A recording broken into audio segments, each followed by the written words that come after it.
strange historians. Strange historians. You are a woman, young and trembling, pressed against the cold earth in a tent that smells of sweat and horsehide. It's 11:28, and the air is thick with the acrid Thames of smoke from a burning Tangut village somewhere beyond the canvas walls. Your wrists ache, bound by coarse rope that bites into your skin, and your heart pounds so loudly you're sure the men outside can hear it. Hooves thunder past, shaking the ground beneath you, and the guttural shouts of Mongol warriors pierce the night harsh, triumphant and terrifyingly close.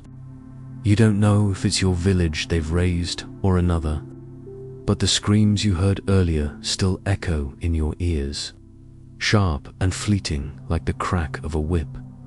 A shadow moves at the tent's entrance's silhouette, broad and unyielding, and you shrink back, your breath catching as the flap is thrown open. The man who enters is not just any warrior. His eyes, hard as flint, scan the dim space. And though you've never seen him before, you know who he is. Everyone does. Genghis Khan, the conqueror, whose name is whispered in terror from the steppes. To the cities of the Jinn, he doesn't speak, but his presence fills the tent like a storm, and you realize with a sickening lurch that you are not here by accident. You are a prize, a spoil of war, and the weight of that truth presses down on you heavier than the ropes ever could. Before diving into these forgotten stories of survival and suffering, if you enjoy learning about the hidden truths of history, consider hitting that like button and subscribing for more content like this. And please comment below to let me know where you're listening from. I find it incredible that we're exploring these ancient stories together from different parts of the world, connected across time and space by our shared curiosity about the past. The night is endless, and the camp is a cacophony of clinking metal, crackling fires, and the low moans of the defeated. You're not alone in the tent. Other women, their faces streaked with dirt and fear, huddle nearby, their eyes darting like trapped animals. Some are from your village, others from places you'll never know. The Mongols don't care about your names or your stories. To them, you are currency, a means to bind their empire tighter or to sat the appetites of its warriors. The man who entered, Genghis Khan, born Temujin in 1162 AD on the banks of the Anan River, stands motionless for a moment, his fur-lined cloak catching the faint glow of a single oil lamp. His face is weathered, his jaw set, but there's a flicker of something in his gaze, calculation perhaps, or a hunger that goes beyond the battlefield. He doesn't touch you, not yet. Instead, he gestures to one of his guards, a hulking figure, with a scar running from temple to chin, and mutters something in a tongue you don't understand. The guard nods and drags one of the other women to her feet, her muffled cry swallowed by the noise outside. You want to scream, to fight, but your body betrays you, frozen by the terror of what comes next. This is not a tale of battles and conquests alone, though those are the stories history loves to tell. The Mongol Empire, forged by Genghis Khan from 1206 to his death in 1227 AD, stretched from the Pacific to the Caspian Sea, a vast swath of land built on the backs of warriors and the suffering of the conquered. But beneath the tales of cavalry charges and burning cities lies a darker truth, one rarely spoken of in the chronicles: the systematic use of women as tools of war, power, and pleasure. The Secret History of the Mongols, a 13th century text and one of the few near-contemporary Mongol sources, doesn't dwell on these details, but Persian and Chinese accounts, written by those who witnessed the Mongol tide, hint at the scale of it. Women like you taken from villages in Shia Khwarezmia or the Jin state were not just casualties of war, but instruments in Genghis Khan's grand design. To understand this, we must go back to the man himself and the world that shaped him. Temujin's early life was no stranger to hardship.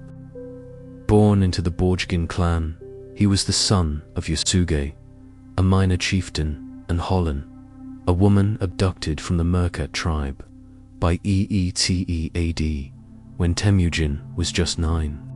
His father was poisoned by rivals, and his tribe abandoned his family too. The steppes' merciless embrace. Holon raised her children in near poverty, teaching them to survive on roots and small game while dodging enemies who saw them as threats. Temujin's own wife, Bert, was kidnapped by the Merkat in 1181 AD, wound that would scar him deeply. He rescued her with the help of allies like Jamuka and Togrul, but when she returned, she was pregnant.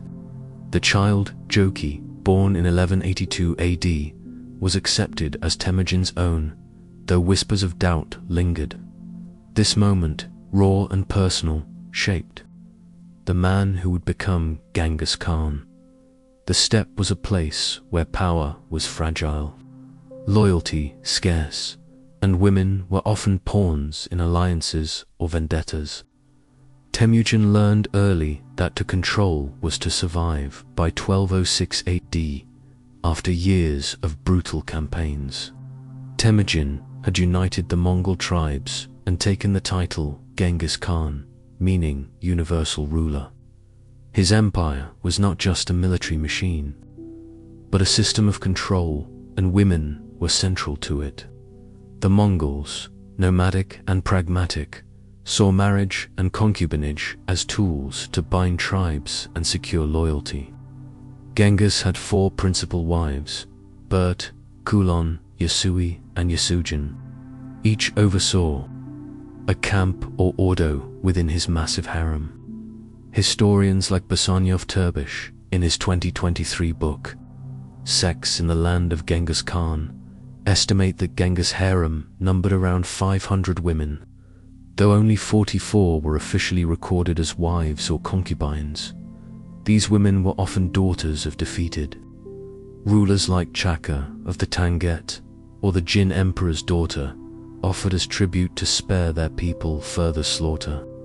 Each night, Genghis would visit different tents, his movements guarded by the Keshik, an elite force of 10,000 men who ensured his safety and tracked his whereabouts. The harem wasn't just about desire, it was a political institution, a way to weave conquered peoples into the Mongol tapestry. Imagine the weight of that life. You're one of those women now, pulled from your home in a raid on Wulahai in 1207 AD. The city's walls, once thought impregnable, crumbled under Mongol siege engines. And now you're here in a yurt that smells of damp wool and burning herbs. Your dress, once fine silk, is torn at the hem, and the cold seeps through the thin fabric, chilling your bones. Outside, the camp is alive with movement, horses snorting, men laughing, the clatter of iron as weapons are sharpened. You hear the other women whispering, their voices low and urgent. Some speak of escape, but the steppe is vast and the Mongols are relentless. Others speak of survival, of learning to please, to carve out a place in this new world. You see their faces in the flickering light. A girl no older than 16, her eyes hollow. An older woman, her hands calloused, muttering prayers in a language you don't know. They are all different, yet bound by the same fate. The Mongol system was ruthless but calculated. Women were divided into categories: principal wives, concubines, and slaves. Principal wives like Bert held status, managing their own households and advising on tribal matters. Concubines, often highborn captives, lived in relative luxury but had no freedom. Slaves, like you might be, faced the worst fates: domestic labor. sexual, servitude, or trade in the bustling markets of the Silk Road. The 13th century Persian chronicler Juvayni, who served the Mongols, wrote of women being traded like livestock, their value measured in horses or gold. Some were forced to serve soldiers, their bodies used to provide comfort after battles. As described in a 2025 article on Vocal Media, others, deemed beautiful or exotic, were sent to Genghis harem, where they lived in a golden cage, as the same article puts it, their lives dictated by the Khan's whims. Falling out of favor could mean demotion, exile, or death. The power dynamics were stark. Men like Genghis held absolute control, but women to wielded influence in subtle ways. Bert, his first wife, was a trusted advisor, her counsel sought. Even in matters of war, Mongol women in general, as Turbish notes, were active in public life, managing trade, driving wagons, even fighting alongside men. Yet this freedom was not universal. Captive women had no such agency. You feel it now, the weight of eyes on you, the unspoken expectation that you must perform, please, survive. The guard returns, his boots crunching on the packed earth, and points to you. Your stomach twists, but you force yourself to stand, your legs shaking. The other women look away, their silence louder than any scream. Genghis' sexual practices were not just personal indulgences, they were strategic. By taking women from every conquered tribe, he ensured his bloodline spread across his empire, a genetic legacy that modern DNA studies confirm. The 2003 study in the American Journal of Human Genetics found that 8% of men in the former Mongol Empire, roughly 16 million today, carry a Y chromosome marker likely tied to Genghis and his sons. This was no accident. He fathered hundreds, perhaps thousands of children, though only 9 with Bert are named in the records. 4 sons Joki, Shagatai, Gadai, and Tolui, and 5 daughters. The rest, born to concubines and slaves, were often unrecorded, their mothers' names lost to history. You wonder, as you're led from the tent, if your child, should you bear one, will be one of those forgotten, a shadow in the empire's vast lineage. The camp stretches before you, a sea of yurts under a sky heavy with stars. The air is sharp, carrying the scent of roasted mutton and the faint metallic temps of blood. Warriors move through the shadows, their laughter rough, their faces flushed with kumias, the fermented mare's milk that flows freely after a victory. You're taken to a larger yurt, its entrance flanked by guards whose spears glint in the firelight. Inside, the air is warmer, thick with the smell of incense and fir. Genghis is there, seated on a low stool, his hands resting on his knees. He doesn't look at you at first, his attention on a map spread before him, its edges curling like dried leaves. You notice the lines on his face, the grey in his braid, signs of a man who has spent decades in the saddle, fighting, conquering, surviving. He speaks, his voice low, almost gentle, but there's a hardness beneath it, like stone under soft earth. You don't understand the words, but the intent is clear. This is not a negotiation. The Mongols' treatment of women was not unique to Genghis. His successors, like Gadai, who ruled from 1229 to 1241 AD, continued these practices. The Persian chronicler Rashid al-Din, writing in the early 14th century, describes Gedai's punishment of the Oirat people in 1237 AD. 4,000 girls were raped by soldiers, their families forced to watch before being distributed as slaves. The brutality was a message, a reminder of Mongol dominance. Yet, as Turbish argues, Mongol society was not uniformly cruel. Adultery, for instance, was punished harshly during Genghis' early conquests, softened with death to prevent feuds. But later, laws were lenient, imposing fines instead. Single women and widows faced little scrutiny. Their sexual freedom a stark contrast to the rigid Confucian norms of Song China, where foot-binding crippled women to emphasize frailty. Mongol women who were not captives were strong, practical, integral to the nomadic life. But for you, a captive, that strength is a distant dream. Days blur into weeks. You learn the rhythms of the camp, the pre-dawn rustle of warriors preparing for a raid, the clatter of wooden carts as the order moves. Across the steppe, the quiet moments when the women share stories in hushed tones. You learn to read the Khan's moods, the way his eyes soften when he speaks of Bert, or harden when news of rebellion reaches him. You learn to survive, to bury the grief for the life you lost. Some women, you notice, adapt faster their voices, growing bolder, their eyes sharper. One, a Khwarezmian named Aisha, whispers to you one night about a rumor that Genghis once shared a blanket with his rival Jamukha as a young man, a bond of brotherhood that ended in betrayal and death.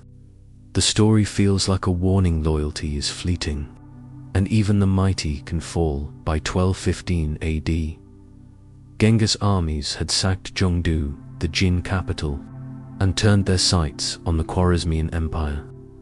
The 1219 invasion of Otra was a bloodbath. After the governor Inal-Haq provoked Genghis by executing his envoys, the Mongols razed the city, disemboweling its citizens in search of hidden wealth. As recounted in a 2025 Sky History article, women like you were taken in droves, some to the harem, others to the markets. The trade in female slaves, as vocal media notes, was a cornerstone of the Mongol economy. Thriving on human suffering, you see it now in the faces of new captives brought to the camp, their eyes mirroring your own terror from that first night. The cycle repeats, relentless as the steppe wind, yet there are moments of strange humanity. One evening, as the camp settles near the Helen Mountains, a Mongol woman, not a captive, but one born to the tribe, brings you a bowl of warm mare's milk. Her hands are rough, her face lined, but her gesture is kind. She says nothing, but her presence feels like a tether to something softer, something the conquests haven't crushed. You learn her name is Cullen, a minor wife, and she teaches you a few words in Mongol, her voice patient. These moments are rare, but they keep you from breaking entirely as the years pass. Genghis grows older, his campaigns fiercer. By 1227 AD, he's besieging the Shai again, determined to crush their rebellion. You hear whispers that he's unwell, that a fall from a horse the previous year has left him weaker. On August 18, 1227 AD, he dies in his camp near Yinchuan. Body is carried back to Mongolia in secret. The chronicles, like those of Marco Polo, claim his funeral was a slaughter. 2,000 slaves killed to ensure his burial place remained hidden. You're not there when it happens. You're still in the Ordo, now under the watchful eye of one of his sons. The harem doesn't dissolve, but its purpose shifts. Without the Khan, the women are adrift, some forgotten, others traded to new masters. You wonder if you'll ever see your home again, or if the steppe will claim you, as it has so many others. The legacy of Genghis Khan's sexual practices is not just in the children he fathered or the women he claimed. It's in the silence of the chronicles, the stories left unwritten. The secret history of the Mongols glorifies his conquests, but glosses over the human cost. Persian and Chinese sources, like Juvayni and Rashid al-Din offer glimpses of the truth, but even they are filtered through the lens of their own agendas. Today, the echoes of that suffering linger not in history books, but in the DNA of millions, in the stories of women whose names were never recorded. You, the woman in the tent, are one of them. Your life a thread in the vast tapestry of an empire built on blood and ambition. As the firelight fades and the camp grows quiet, you sit alone, the ropes long gone, but their weight still heavy on your wrists. The stars above are cold, indifferent, and the steppe stretches endlessly before you. You think of that first night, the terror, the shadow at the tent's entrance. You survived, but at what cost? The man who claimed you was gone, his empire fracturing, but the scars he left on you, on countless others. They are not spoken of, not written, but they are there, etched in the silence of the night, in the wind that carries the cries of the forgotten across the endless steppe. You are a woman, barely 20, your body pressed against the cold, packed earth, inside a yurt that reeks of damp horsehide and sour sweat. It's 1207 AD, somewhere on the windswept plains of the Shire Kingdom, and the night is alive with terror. The air stings your lungs, heavy with the choking smoke of a village, maybe yours, burning beyond the canvas walls.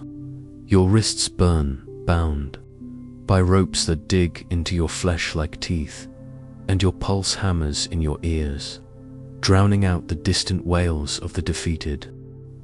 Hooves pound the ground outside a relentless drumbeat, and the guttural laughter of Mongol warriors slices through the dark, sharp as a blade. You try to shrink into the shadows, but there's nowhere to hide. The tent flap rips open, and a figure steps inside, his silhouette broad and unyielding against the firelight, his eyes cold as the steppe winter lock onto you. And though you've never seen him before, you know him. Everyone does. Genghis Khan, born Temujin in EE-AD, the man whose name is a curse whispered from the Gobi to the Jin cities. His presence is a weight, a storm trapped in human form, and as he steps closer, the truth crashes over you. You are not here by chance. You are a spoil of war, a living trophy, and the ropes binding you are nothing compared to the chains of his will. Before diving into these forgotten stories of survival and suffering, if you enjoy learning about the hidden truths of history, consider hitting that like button and subscribing for more content like this. And please comment below to let me know where you're listening from. I find it incredible that we're exploring these ancient stories together from different parts of the world, connected across time and space by our shared curiosity about the past. The camp outside is a living beast, its pulse made of clinking iron, crackling fires, and the low moans of those who've lost everything. You're not alone in the yurt. Other women huddle nearby, their faces pale and streaked with ash, their eyes darting like cornered deer. Some are from your village, their familiar features twisted by fear. Others are strangers, their origins as distant as the stars above. The Mongols don't care who you were, farmer's daughter, a merchant's wife, a noble's sister. To them, you are chattel, a means to cement alliances, sat desires, or fill the coffers of their empire. Genghis stands still for a moment, his fur-lined cloak catching the dim flicker of an oil lamp. His face is a map of scars and weathered lines, his braids streaked with grey, but his gaze is sharp, calculating. There's a hunger in it, not just for flesh, but for power, for the threads that bind his empire together. He murmurs something to a guard, a towering man with a face carved by a jagged scar, and the guard seizes a woman from the corner. Her cry is brief, choked off as she's dragged into the night. You want to scream, to claw at the earth, but your body is a traitor, frozen by the weight of what's to come. This is not just a story of conquest, though the chronicles love to sing of Genghis Khan's battles, his cavalry thundering across the steppe, his armies toppling cities like Chengdu in 1215 AD or Samarkand in 1220 AD. The Mongol Empire, forged from 1206 to his death in 1227 AD, was a colossus stretching from the Sea of Japan to the Caspian, built on blood and ambition. But beneath the tales of swords and siege engines lies a shadow history, one the scribes barely touched, the secret history of the Mongols, written in the 13th century, glorifies the Khan's triumphs but skims over the human cost, especially for women. Persian chroniclers like Juvayni and Rashid al-Din, writing in the 13th and 14th centuries, offer glimpses of the truth, as do Chinese records from the Jin and Song dynasties. Women like Yutorn from homes in Shia, Khwarezmia, or the Kipchak. Steps were not mere collateral damage. You were tools in a vast machine used to bind tribes, reward warriors, and ensure the Khan's legacy. To understand this, we must trace the path of the man who became a myth and the world that shaped him. Temujin's life began in hardship. Born in 1162 AD on the banks of the Anon River to Yasuge, a minor chieftain of the Borjigin clan, and Holan, a woman stolen from the Merkit tribe. By 1171 AD, when he was 9, his father was poisoned by Tatar rivals, and his tribe abandoned his family to the steppe's cruelty. Holan raised her children on wild roots and small game, teaching Temujin to endure hunger and evade enemies who saw him as a threat. The steppe was a brutal school where loyalty was fleeting and power was won through strength or cunning. In Eebae AD, Temujin's young wife, Bert, was kidnapped by the Mercator wound that cut deeper than any blade. He rescued her with allies like Jamuka and Togrul, but she returned pregnant. The child, Joki, born in 1182 AD, was raised as his own, though whispers of doubt haunted their bond. This betrayal shaped Temujin's view of the world. Trust was a luxury, and control was survival by 1206 AD. After years of warfare and betrayal, killing his half-brother, Bekta, defeating Jamuka, and crushing the name, and he united the Mongol tribes and took the title Genghis Khan, universal ruler. His empire was a machine of conquest, but it was also a system of control, and women were its unseen gears. The Mongols, nomadic and pragmatic, used marriage and concubinage to forge alliances and subdue enemies. Genghis had 4 principal wives: Bert, Kulon, Yesui, and Yesujin. Each managed an ordo, a mobile camp that was both household and political hub, his harem. As historian Basanyov Turbish notes in his 2023 book, Sex in the Land of Genghis Khan may have numbered 500 women, though only 44 were recorded as wives or concubines. These women were often high-born captives, like Chaka, daughter of the Tangut king, or the Jin emperor's sister, offered as tribute to spare their people. Each night, Genghis moved between tents, his visits guarded by the Keshik, an elite force of 10,000 who tracked his every step. The harem was no mere indulgence. It was a political tool, binding conquered tribes to the Mongol yoke through blood and obligation. Picture yourself now, a captive from Wulahai, taken in 1207 AD when Mongol siege engines shattered the city's walls. Your silk dress, once a gift from your father, is torn at the hem, and the steppe's chill seeps through, numbing your fingers. The yurt smells of damp wool and burning herbs of faint sweetness undercut by the tang of fear. Outside, the camp hums. Horses snort, their breath steaming in the cold. Warriors sharpen blades, the grind of stone on iron a constant drone. The other women whisper, their voices brittle. A girl, barely 16, clutches her knees, her eyes empty. An older woman, her hands rough from years of labor, mutters prayers in a tongue you don't know. Some talk of escape, but the steppe is a vast prison, and Mongol scouts ride faster than hope. Others speak of survival, of learning to please, to carve out a sliver of safety. You see it in their faces, the slow death of who they were, replaced by something harder, sharper. The Mongol system was precise in its cruelty. Women were sorted like livestock, principal wives, concubines, slaves.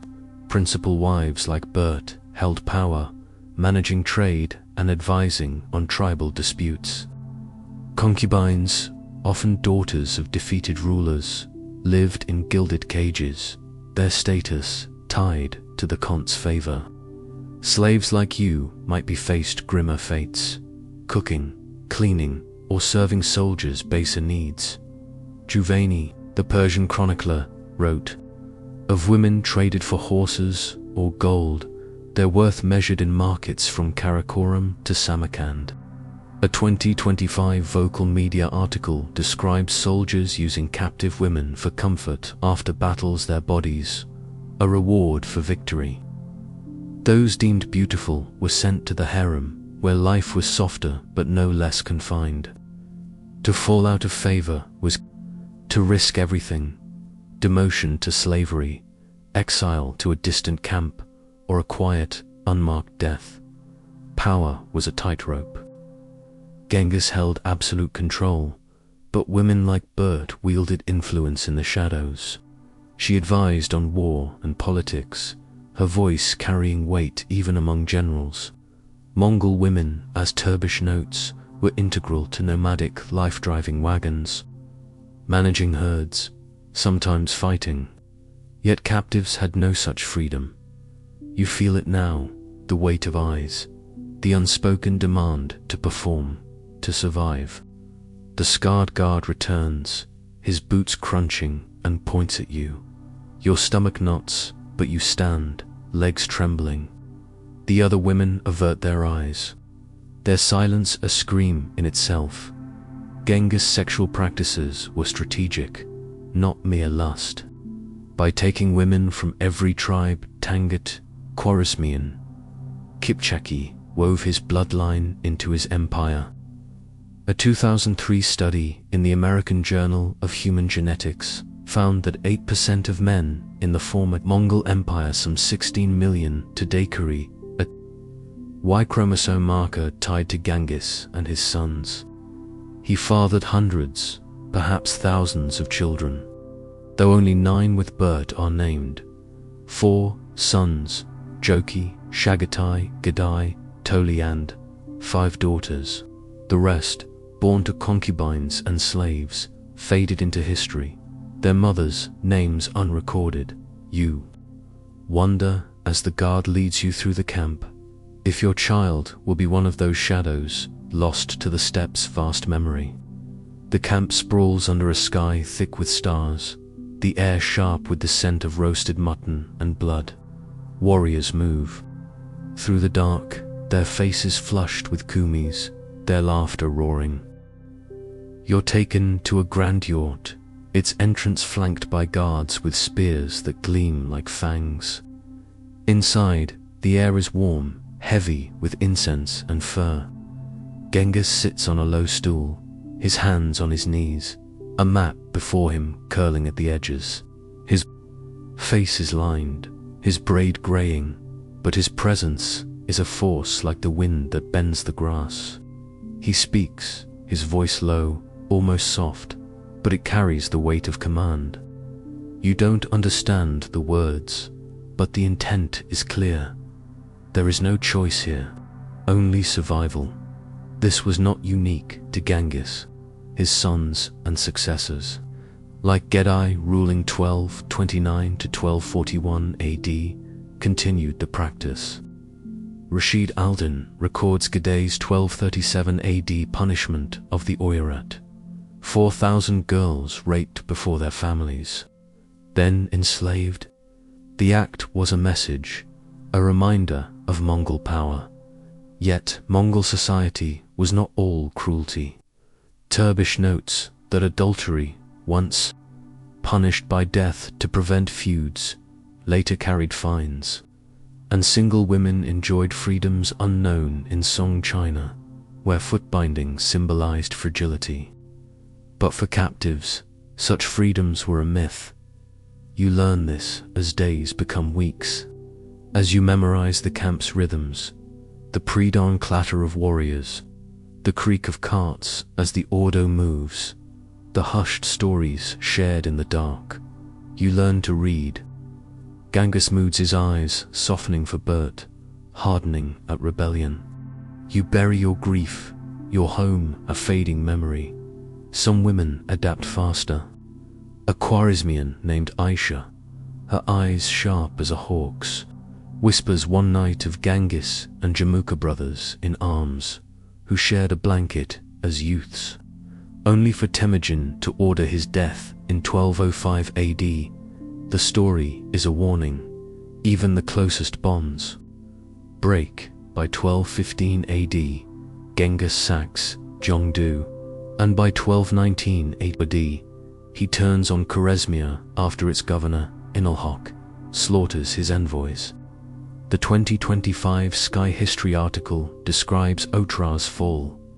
Citizens gutted, women enslaved. The slave trade, per vocal media, was a Mongol lifeline, thriving on human misery. You see it in the new captives, their eyes mirroring your own from that first night. Yet there are flickers of kindness. Near the Helen Mountains, a Mongol woman, Cullen, brings you warm mare's milk. Her hands rough, her face weathered, but her gesture a lifeline. She teaches you Mongol words, her voice steady. These moments are rare, but they hold you together. By 1227 AD, Genghis, now aging, besieges Shire again. Whispers say he's frail, injured from a fall. On August 18, 1227 AD, he dies near Yinchuan, his body spirited away. Marco Polo's accounts claim 2,000 slaves were killed to hide his grave. You're still in the Ordo, now under a sun's gaze. The harem shifts and women forgotten, others traded. You wonder if home is gone forever. The legacy of Genghis' practices is not just his children or conquests. It's in the silence of the chronicles, the women whose names vanished. Juvayni and Rashid al-Din hint at the truth, but the full weight lies in the unwritten. Millions today carry his blood, but the mothers are ghosts. You sit alone, the ropes gone, but their ache lingering. The stars are cold, the steppe endless. You survived, but the scars remain etched in the wind's howl, carrying the cries of the forgotten across the ages.